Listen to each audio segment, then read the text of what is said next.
ಭಗವದ್ಗೀತಾ ಅಧ್ಯಾಯ 8 ಅಕ್ಷರ ಬ್ರಹ್ಮಯೋಗ ಶ್ಲೋಕ 2 ಅಧಿಯಜ್ಞಃ ಕಥಂ ಕೋತ್ರ ದೇಹೇ ಅಸ್ಮಿನ್ ಮಧುಸೂದನ ಪ್ರಯಾಣಕಾಲೇ ಚ ಕಥಂ ಜ್ಞೇಯೋ ಅಸ್ಸಿ ನಿಯತಾತ್ಮಭಿಃ. ಕನ್ನಡ ಅನುವಾದ. ಓ ಮಧುಸೂದನನೇ, ಈ ದೇಹದಲ್ಲಿ ಅಧಿಯಜ್ಞನು ಯಾರು ಮತ್ತು ಹೇಗಿದ್ದಾನೆ, ಮತ್ತು ಅಂತಿಮ ಕ್ಷಣದಲ್ಲಿ ನಿಯತ ಮನಸ್ಕರು ನಿನ್ನನ್ನು ಹೇಗೆ ಅರಿಯುತ್ತಾರೆ? ಅರ್ಥ. ಈ ಶ್ಲೋಕದಲ್ಲಿ ಅರ್ಜುನನ ಪ್ರಶ್ನೆಗಳು ಇನ್ನಷ್ಟು ಆಳಕ್ಕೆ ಸಾಗುತ್ತವೆ. ಅವನು ಕೇವಲ ತತ್ವಗಳ ಅರ್ಥವನ್ನು ತಿಳಿಯಲು ಮಾತ್ರವಲ್ಲ, ಅವು ಜೀವನದಲ್ಲಿ ಹೀಗೆ ವ್ಯಕ್ತವಾಗುತ್ತವೆ ಎಂಬುದನ್ನು ಅರಿಯಲು ಬಯಸುತ್ತಾನೆ.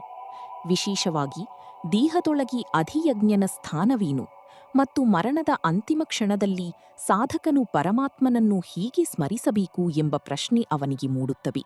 ಅದನ್ನು ಶ್ರೀಕೃಷ್ಣನ ಮುಂದೆ ವ್ಯಕ್ತಪಡಿಸುತ್ತಾನೆ.